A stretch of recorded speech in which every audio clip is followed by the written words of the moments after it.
তে হলে কি কি গুণ থাকতে হবে সেই গুণগুলো জানার চেষ্টা করি বলি ইনশাআল্লাহ। আল্লাহর হাবিব সাল্লাল্লাহু আলাইহি ওয়াসাল্লাম বলেছেন, সাবআতু ইউদিল্লুহুমুল্লাহু ফি জিল্লিহি ইয়াওমা লা জিল্লা ইল্লা জিল্লুহু।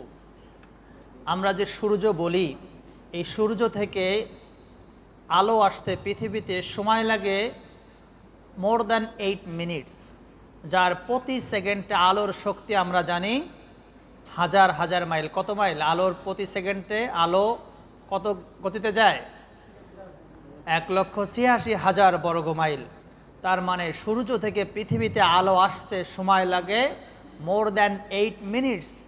যেই আলো পৃথিবীতে আসতে যদি এত সময় লাগে, সেই সূর্যটা যদি কাছে আসে, পৃথিবীতে যত জ্বালানি আছে, যত পদার্থ আছে, সমস্ত পদার্থ আর সমস্ত কাঠকে যদি একত্রিত করা হয়, সমস্ত পেট্রোল আর কেরোসিনকে যদি এর ভিতর ঢেলে দেওয়া হয়, আর সামাম পৃথিবীর সমস্ত আগুন যদি একবারে জ্বালায় দেওয়া হয়, তাহলে সূর্য প্রতি সেকেন্ডে যে পরিমাণ আলো বিচ্ছুরিত করে, যে পরিমাণ তাপ প্রদান করে, পৃথিবীর সমস্ত জ্বালানি শেষ হলেও সূর্যের দেওয়া 1 সেকেন্ড উত্তপ্ত পৃথিবীর কোনো পদার্থ তৈরি করতে পারবে না।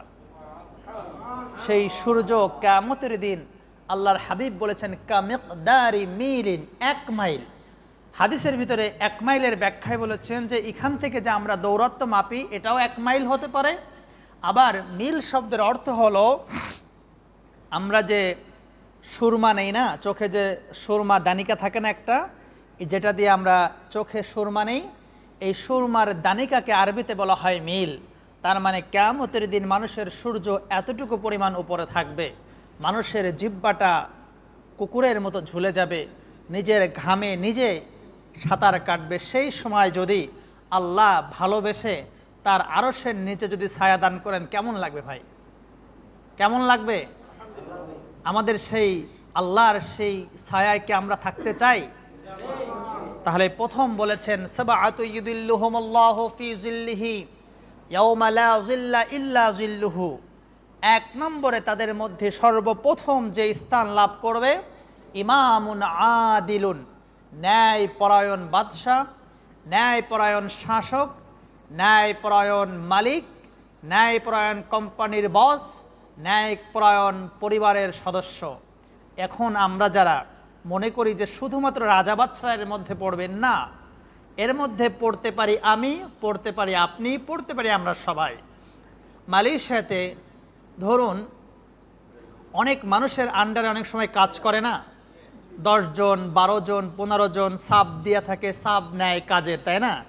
তো তার আন্ডারও যে 10 জন কাজ করে, ওই 10 জনের মাঝে যে কাজগুলো কন্ট্রাক্ট নিল সে হলো ইমামুন আদিলুন, ন্যায়পরায়ণ শাসক। কারণ ওই 10 জনকে কিন্তু ওই একজন ব্যক্তি কিন্তু মেইনটেইন করে। যদি এই 9 জনের সাথে 10 জনের সাথে যদি ভালো ব্যবহার করে, তাহলে কিয়ামতের দিন আল্লাহ তাকে ছায়া দান করবে। পরিবারে আমরা যারা বাবা হয়েছি, পরিবারে অনেক সময় দেখা যায় যে ঘরে যদি 3টা মেয়ে থাকে আর 4র্থ নাম্বার যদি ছেলে থাকে, আমরা বুকে হাত দিয়ে কয়জন বলতে পারি যে যদি 100 টাকা যদি ভাগ করে দেই, আমরা কি ছেলেকে 25 টাকা দেই, নাকি 3 মেয়েকে মিলে 50 টাকা দেই, ছেলেকে 50 টাকা দেই? ছেলেকেই 50 টাকা দেই। কারণ আমরা একজন ন্যায়পরায়ণ শাসক পরিবারের মাঝে হতে পারি নাই, আমরা একই জায়গায় নিজের রক্তের সন্তানের সাথে আমরা জাস্টিস করতে পারি নাই। আবার যাদের 2 বউ আছে নাকি এখানে কেউ নাই? যাদের 2 বউ থাকে, সত্যিকার অর্থে বলুন তো, যতই বিয়ের ফজিলত বর্ণনা করুক, 2 বিয়ে করা সুন্নাত, 3 বিয়ে করা সুন্নাত, আমি তো বলি বিয়ে একটা করাও সুন্নাত না যদি জাস্টিস না করা যায়।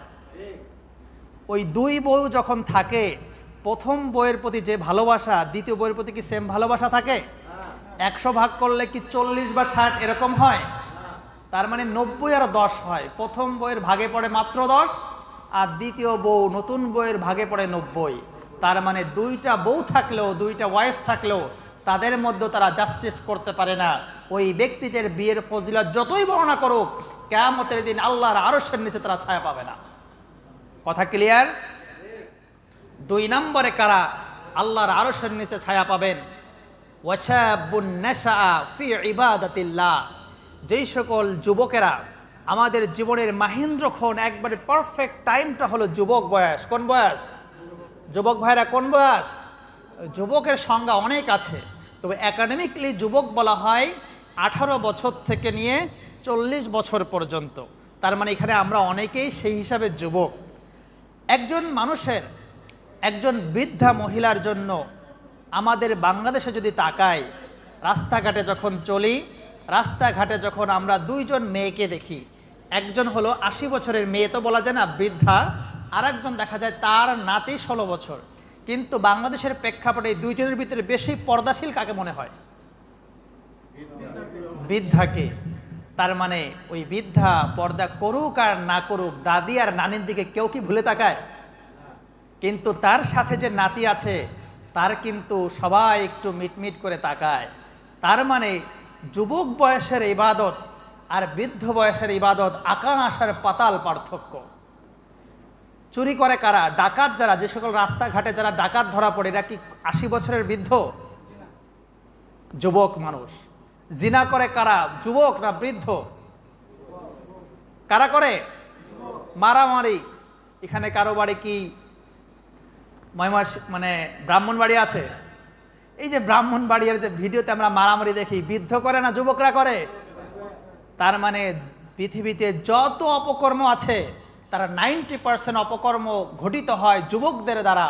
আর আল্লাহ রাব্বুল আলামিন ওই সময়টার ইবাদতটা যুবক বয়সের একবার আল্লাহ বলা আর বৃদ্ধ বয়সের 100 বার আল্লাহ বলার জন্য তার থেকেও বেশি মূল্যবান। এজন্য আল্লাহর হাবিব বলেন, কিয়ামতের দিন মুসিবতের সময় যে 7 শ্রেণীর মানুষকে আল্লাহ রাব্বুল আলামিন আরশের নিচে ছায়া দান করবেন, 2 নম্বর হলো ওয়াশাবুন নাশা ফি ইবাদাতিল্লাহ। যে সকল যুবকেরা তাদের যৌবন বয়সটাকে কাটিয়ে দিয়েছে শুধুমাত্র আল্লাহর ইবাদতের জন্য। এর কথা মানে আমি এটা বোঝাতে চাই না যে সমস্ত কাজকর্ম বাদ দিয়ে সারাদিন আপনারা মসজিদে আসেন। আমি এই কথা বোঝাতে চাই না যে আমরা কাজকর্ম বাদ দিয়ে আমরা চলেন তাবলিগে চলে যাই, না, আমি এটা বোঝাতে চাই না। কারণ বিদেশে এসেছি আমি তাবলিগ করার জন্য নয়। বিদেশে এসেছি তো প্রথম দিনই আমি তাবলিগ মানে হিজরত, তাবলিগ মানে কি? হিজরত, দিনের প্রচারের জন্য আমি প্রথম দিন বাংলাদেশ থেকে চলে আসি। এটাই আমার জীবনের জন্য তাবলিগ, যদি আমার নিয়তটা সহি থাকে। আলাদা করে 3 দিন আপনাকে যেতে বলি না এই কাজ করে, যদি সুযোগ থাকে অবশ্যই যাবেন। কিন্তু আমি বোঝাতে চাই, যখন যে অবস্থায় থাকি ওই অবস্থাটাকে যদি আমি আমার কাজটাকে যদি ইবাদত মনে করি, কাজটাকে যদি আমি আল্লাহর সন্তুষ্টির জন্য করি, কাজটা যদি আমি বলি যে ন্যায়ভাবে করব, তাহলে প্রতিটা কদমে কদমে, প্রতিটা এই যে কনস্ট্রাকশনের কাজ বলি, কোম্পানির কাজ বলি, ডিউটি করি, প্রতিটাই আল্লাহ রাব্বুল আলামিন আমার তাবলীগের জন্য, আমার ইবাদতের জন্য কবুল করে নেবে। কিন্তু আমরা মনে করেছি ইবাদতটাকে ভাগ করে নিয়েছে, যে ওয়াজ করে সে ভালো কাজ করছে, যে কোরআন পড়াচ্ছে সেই শুধু ইবাদত করছে, যে শুধু মসজিদে আজান দিচ্ছে সেই শুধু ইবাদত করছে। নো, ইবাদত মুসলমানের জীবনের একেবারে টয়লেট থেকে নিয়ে শুরু করে রান্না করা পর্যন্ত, রান্না করা থেকে নিয়ে একবারে দেশ চালানো প্রতিটা কাজই হলো একজন মুসলমানের ইবাদত। কি এটা? তার মানে আমরা যে কাজ করি এটা ইবাদত। এটা কি? এটা কি করি আমরা? আল্লাহর ইবাদত করি, বলি আলহামদুলিল্লাহ। তার মানে নিজেকে ছোট করার কোনো সুযোগ নাই। তার মানে যারা যেই যুবক বয়সটা ক্যারিয়ার ডেভেলপ করার সাথে সাথে নিজেদের চরিত্রকে পরিবর্তন করেছে, নিজেদের কাজকর্মের সাথে, নিজেদের আর্নিংয়ের সাথে কিয়ামতের দিন আল্লাহর আরশের ছায়ার নিচে থাকার জন্য ইবাদত করেছে, 2 নম্বরে আল্লাহ রাব্বুল আলামিন ওই শ্রেণীর মানুষকে তার আরশের নিচে ছায়া দান করবে। 3 নম্বরে রাব্বুল আলামিনের নবী বলেন, অকলবুহু মুআল্লাকুম বিল মাসাজিদ। এই পৃথিবীর মধ্যে যত ঘর আছে, যত জায়গা আছে, তার মধ্যে শ্রেষ্ঠতম জায়গা হলো যে আমরা বসে আছি আল্লাহর ঘর। আমরা পৃথিবীর সবচেয়ে ভালো জায়গা, আল্লাহর ঘরের মেহমান হয়ে আমরা এই মুহূর্তে বসে আছি। বলি তো আলহামদুলিল্লাহ। এই ঘরটা কার? এই ঘরের মালিককে। যেই মালিকের বাড়িতে যাই সে হয় কি না, যার বাড়ি সে কি মেজবান, সে কি, আর যারা যায় তারা। তাহলে এই ঘরের আজকে এখানের মেজবান কে আর মেহমান কারা? তাহলে আল্লাহর ঘরের মেহমান ভালো লাগে না? বলি তো আলহামদুলিল্লাহ। 3 নম্বরে বিশ্বনবী বলেন অকলবুহু মুআল্লাকুম বিল মাসাজিদ, যাদের অন্তরটা মসজিদের সাথে লেগে থাকে, এক ওয়াক্ত নামাজ পড়ার পরে দ্বিতীয় ওয়াক্ত নামাজের জন্য পাগল হয়ে যায়। আবার যখন মাগরিব শেষ হয়ে যায় মনের ভিতরে প্রশ্ন জাগে ইমাম সাহেব কখন বলবে হাইয়া আলাস সালাত, নামাজের দিকে আসো। আমরা রুম থেকে বললাম ও ইমাম সাহেব মসজিদে যদি আসি আমার উপকার কি? দ্বিতীয় বাক্যের সঙ্গে সঙ্গে বলেন হাইয়া আলাল ফালাহ, নামাজে যদি আসো জীবনের কল্যাণকামী হয়ে যাবে। হাইয়া আলাস সালাহ, আমরা বললাম কেন আসবো, নামাজে আসলে লাভটা কি? ইমাম সাহেব পরের বাক্যে আমাদের উত্তর দিয়ে দিলেন হাইয়া আলাল ফালাহ, যদি নামাজে আসো জীবনের কল্যাণকামী হয়ে যাবে। আবার যখন আমরা মসজিদে ঢুকি কি বলে ঢুকি আমরা? মসজিদের দোয়াটা কি? আল্লাহুম্মা ফতাহলি আবওয়াব রাহমাতিক, ও আল্লাহ, আবওয়াবুন বাবুন এক বচন, বহু বচনে আবওয়াব মানে দরজা, আল্লাহ বরকতের সমস্ত দরজা তুমি আমার জন্য খুলে দাও। তার মানে মসজিদে যারা আসবে আল্লাহ বলেন মসজিদে ঢুকছো যখনই পড়ছো আল্লাহুম্মা ফতাহলি, হে আল্লাহ ওপেন করে দাও আবওয়াব রাহমাতিক, তোমার দুনিয়াতে যত বরকত আছে যত রহমত আছে। আল্লাহ আমি ডান পা দিয়ে ঢুকলাম, আল্লাহ বলেন ডান পা দিয়ে ঢুকছো আমি জীবনের সমস্ত বরকতের দরজা খুলে দিলাম। আবার যখন মসজিদ থেকে বের হয়ে যাই তখন আমরা পড়ি কি? আল্লাহুম্মা ইন্নী আসআলুকা মিন ফাদলিক, আল্লাহুম্মা হো আল্লাহ, আল্লাহুম্মা ইন্নী নিশ্চয় আমি আসআলুকা তোমার কাছে চাচ্ছি, ফাদলিক, ফাদলিক শব্দের অর্থ হলো রিজক। আল্লাহ আমি বাম পা দিয়েই যে বের হলাম তোমার কাছে আবারও চাচ্ছি বরকতের সমস্ত দরজা আমার জন্য খুলে দাও। মসজিদে ঢুকলাম আল্লাহ বরকতের দরজা খুলে দাও। আল্লাহ মসজিদে আসে তোমার হুকুম পালন করেছি, এই যে দেখো বাম পা দিয়ে বের হচ্ছি আমি পড়তেছি আল্লাহুম্মা ইন্নী, হে আল্লাহ আমি তোমার কাছে চাচ্ছি মিন ফাদলিক, ফাদলিক শব্দের অর্থ হলো আল্লাহ আমি তোমার কাছে আবারও রিজিক চাচ্ছি। আল্লাহ বলেন আমার হুকুম পালন করেছো, দরজা দিয়ে বের হও, এবার রিজিকের দায়িত্ব আমি আল্লাহ নিয়ে তোমার জীবনে রিজিকের বন্দোবস্ত আমি আল্লাহ নিজে করে দিব। তার মানে 3 নম্বরে যদি আমরা মসজিদের সাথে আমরা সম্পর্ক রাখি, পৃথিবীতে তো আল্লাহ যে ওয়াদা করেছেন যে আমি রিজিক দেব, কিয়ামতের দিন 3 নম্বর হলো তাদেরকে আল্লাহ আরশের নিচে ছায়া দান করবে। কয়টা গেল? 4 নম্বরে রব্বুল আলামিন বললেন রাজুলান তাহাব্বা ফিল্লাহ ইজতামা আলাইহি ওয়া তাফাররাকা আলাইহি, এমন দুইজন ব্যক্তি, এমন দুইজন প্রবাসী ভাই যারা একজন আরেকজনকে ভালোবাসে শুধুমাত্র কার জন্য? শুধুমাত্র কার জন্য?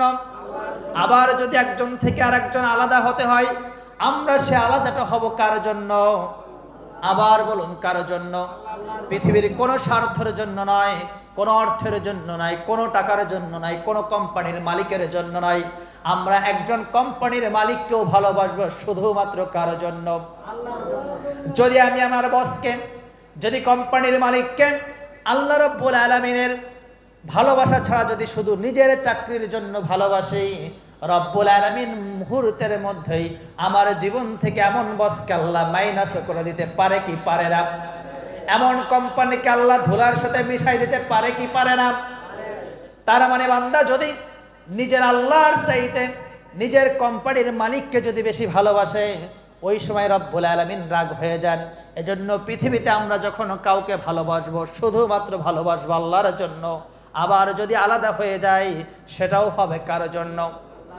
মান আহাব্বা লিল্লাহ ওয়া আবগাদা লিল্লাহ ওয়া আ'তা লিল্লাহ ফাকাদ ইসতাকমালা লিল ঈমান, যে কাউকে ভালোবেসেছে আল্লাহর জন্য, কাউকে কোনো কিছু দিয়েছে আল্লাহর জন্য, কারো থেকে কোনো কিছু ছিনাই নিয়েছে আল্লাহর জন্য, কারো থেকে আলাদা হয়েছে আল্লাহর জন্য, ফাকাদ ইসতাকমালাল ঈমান, আল্লাহ রাসূল বলেন ওই ব্যক্তিকে শুধুমাত্র মুমিন ইমানদার বলা যায়। আদারওয়াইজ যদি অনেক বড় একটা পাগড়ি পরলো, অনেক বড় একটা জুব্বা পরলো, মুখে অনেক বেশি দাড়ি রাখলো, কিন্তু আল্লাহর জন্য ভালোবাসে না, ভালোবাসে বসকে যদি একটু পাম দিয়ে বেতনটা বাড়ানো যায়, যদি একটু চেয়ারম্যান স্যারকে একটু পাম দিয়ে যদি এক মাসের স্যালারি যদি একটু বাড়ানো যায়, আল্লাহ রাব্বুল আলামিন বলেন নো, তখন তুমি ইমানদার নয়। ইমানদার যদি দাবি করো, ভালোবাসতে হবে আল্লাহর জন্য, তাকে ঘৃণাও করতে হবে কার জন্য? তাহলে আমরা একজন আরেকজনকে ভালোবাসি কার জন্য? কার জন্য? আল্লাহ রাব্বুল আলামিনের নবী বলেন 4 নম্বর হলো যারা একজনকে ভালোবাসবে আল্লাহর জন্য, আবার আলাদা হবে আল্লাহর জন্য, ওই সমস্ত মানুষের জন্য কিয়ামতের দিন রব্বুল আলামিন আরশের নিচে ওই সকল বান্দার জন্য ছায়ার ব্যবস্থা করে দিবেন। 4 জন গেল। 5 নম্বরে 4 জন গেল না, 5 নম্বর হলো ওয়ারাজুলুন যাকারাল্লাহ ওয়ারাজুলুন দাআতহু ইমরাআতুন যাত হুসনিন ওয়া জামালিন ফাকালা ইন্নী আখাফুল্লাহ। এমন একটা মুহূর্তে আসলো যেই মুহূর্তে একজন প্রবাসীর হাতে টাকা আছে, ক্ষমতা আছে, সে চলে গেল, ধরুন বুকিত বিনতাঙে চলে গেল। এমত অবস্থায় টাকাও পে করেছে, সেখানে নারী আছে, যৌন তার পূর্ণতা সমস্ত বিনোদন ওখানে আছে।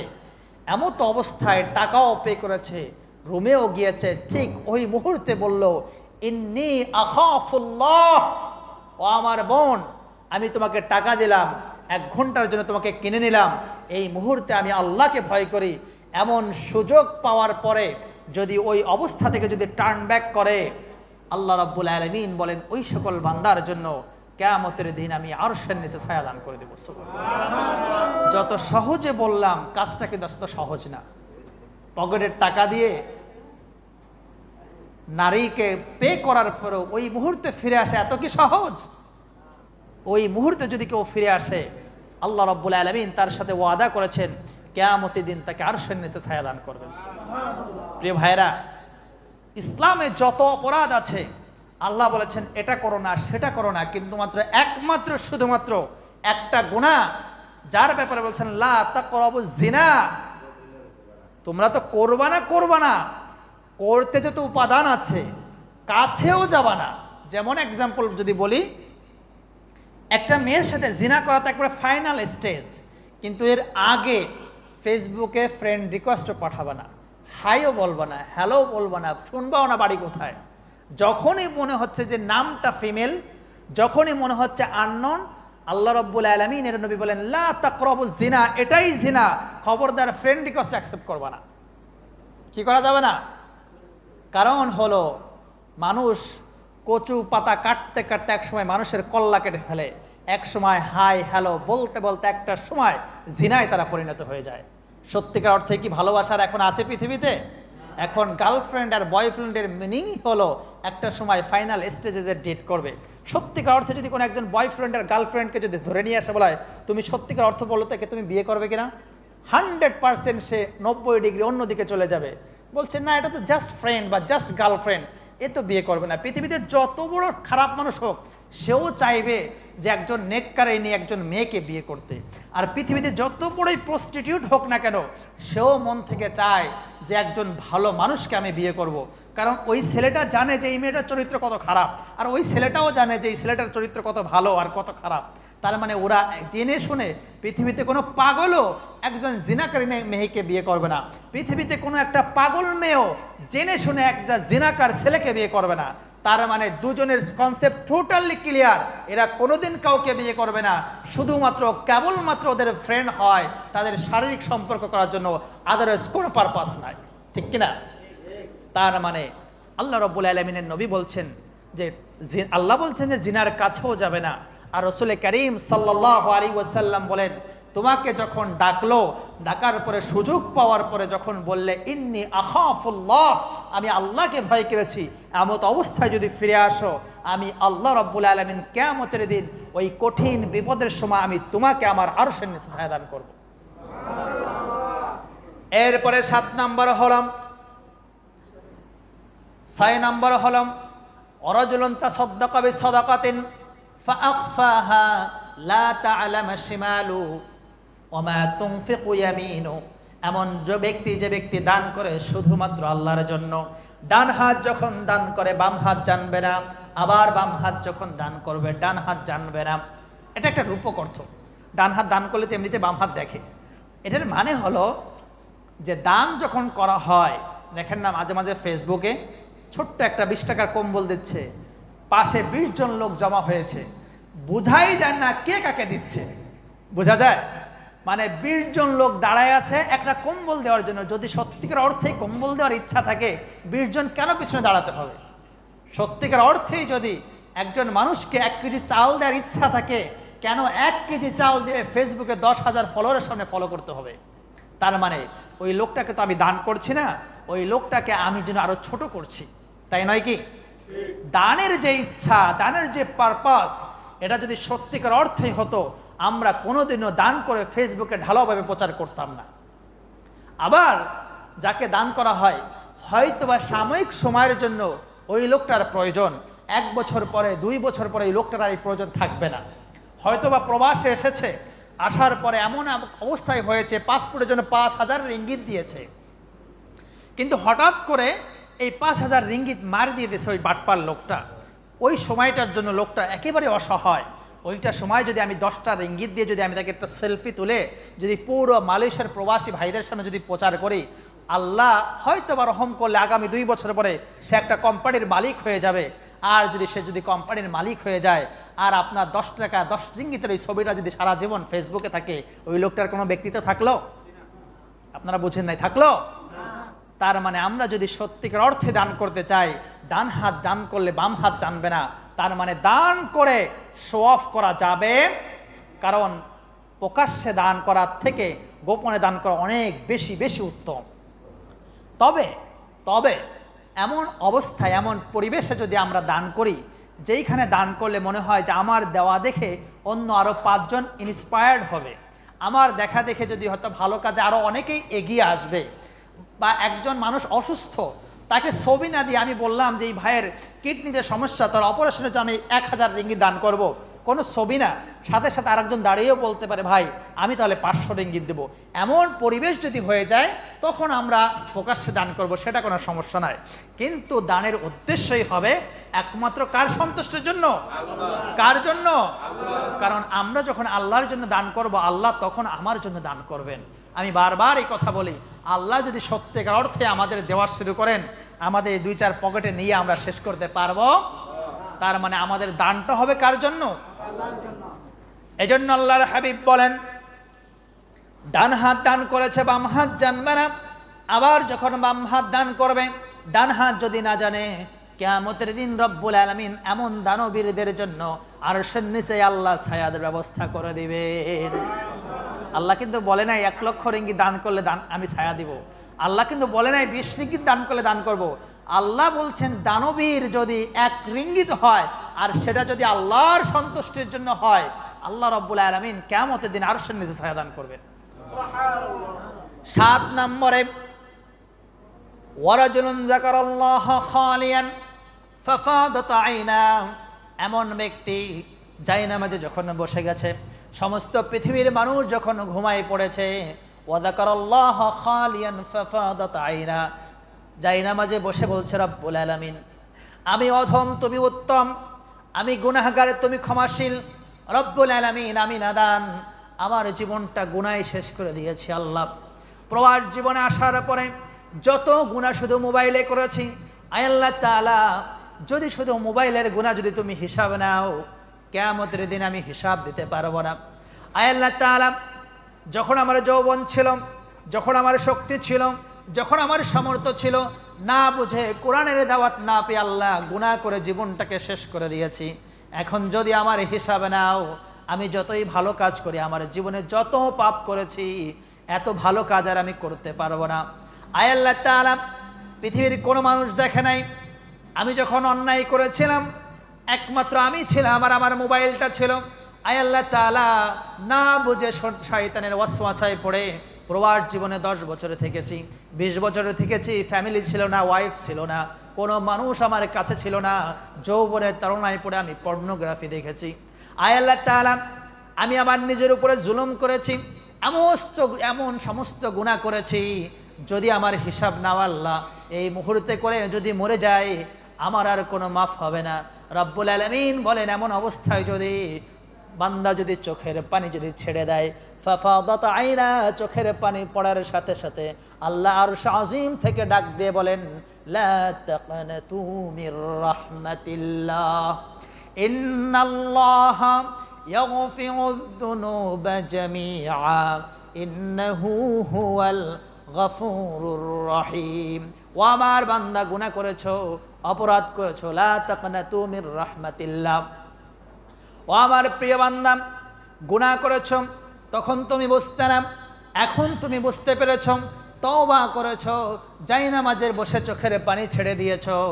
আল্লাহর হাবিব বলেন, ওয়ারাজুলুন যাকারাল্লাহ খালিয়ান ফাফাদাত আইনা, আল্লাহ রাব্বুল আলামিনকে স্মরণ করে শুধু চোখের পানি ছেড়ে দেয়, আল্লাহ রাব্বুল আলামিন নিজে ওয়াদা করেন, কিয়ামতের দিন আমি আল্লাহ এমন ব্যক্তিকে আমার আরশের নিচে ছায়া দান করব। এই হলো 7 শ্রেণীর মানুষকে রব্বুল আলামিন কিয়ামতের দিন তার স্পেশাল ছায়া, যেদিন কোনো ছায়া থাকবে না, ওই দিন যদি আমাদেরকে ছায়া দান করেন, আমরা পৃথিবীতে সবচেয়ে বেশি সৌভাগ্যবান মানুষ হব। রব্বুল আলামিন, আমরা অনেকেই জানতাম না এমন 7 শ্রেণীর মানুষের মাঝে আমরা পড়েছি কিনা। আজকে যেহেতু হাদিস থেকে আমরা জেনেছি, তোমার কাছে ভিক্ষা চাই, কিয়ামতের দিনে এমন সমস্ত 7 গুণে গুণান্বিত করে তোমার আরশের নিচে আমাদেরকে ছায়া দান করে, বলি আমিন। আল্লাহ, আমরা যারা অপরাধ করেছি আমাদের অপরাধগুলো ক্ষমা করে দিয়ে আল্লাহ তোমার পুত পবিত্র বান্দায় পরিণত করে দিও, বলি আমিন। আসুন আমরা একটি হাদিসের উপর আমল করি, আবার যদি সুযোগ থাকে আগামী সপ্তাহে আপনাদের সাথে আরেকটি বিষয় নিয়ে কথা বলবো। সে পর্যন্ত আপনারা ভালো থাকেন, সুস্থ থাকেন। ওয়াসসালামু আলাইকুম ওয়া রাহমাতুল্লাহি তাআলা ওয়া বারাকাতুহু। আপনারা প্রতি সপ্তাহে আসবেন ইনশাআল্লাহ, কেমন? যতটুকু সুযোগ থাকে আমি চেষ্টা করব আপনাদের সাথে কিছু কথা শেয়ার করার জন্য, কারণ আমার সবচেয়ে ভালো লাগে যখন আপনাদেরকে দেখি যে এত কষ্টের উপরেও আপনারা প্রতি সপ্তাহে আসেন, কিন্তু আমার ব্যর্থতা লাগে যে আমি কেন আসতে পারি না। তারপরও আমি চেষ্টা করব আমার সর্বাত্মক চেষ্টা করে ইনশাআল্লাহ আমার যতটুকু আল্লাহ তৌফিক দিয়েছেন আমি আপনাদের সাথে 2-1টি কথা শেয়ার করব।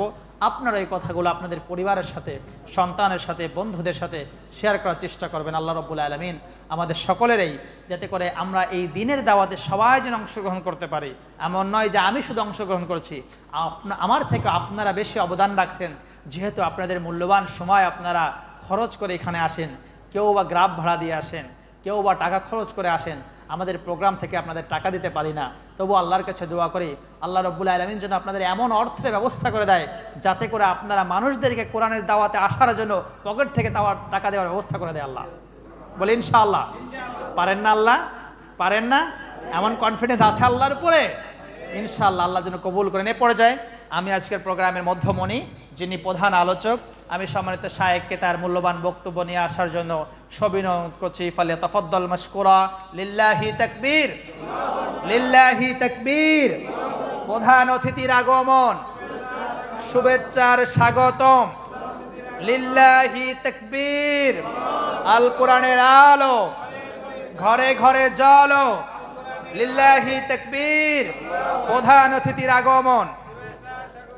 আহলান ওয়া সাহলান ওয়া মারহাবান বিকুম। সম্মানিত শায়েখকে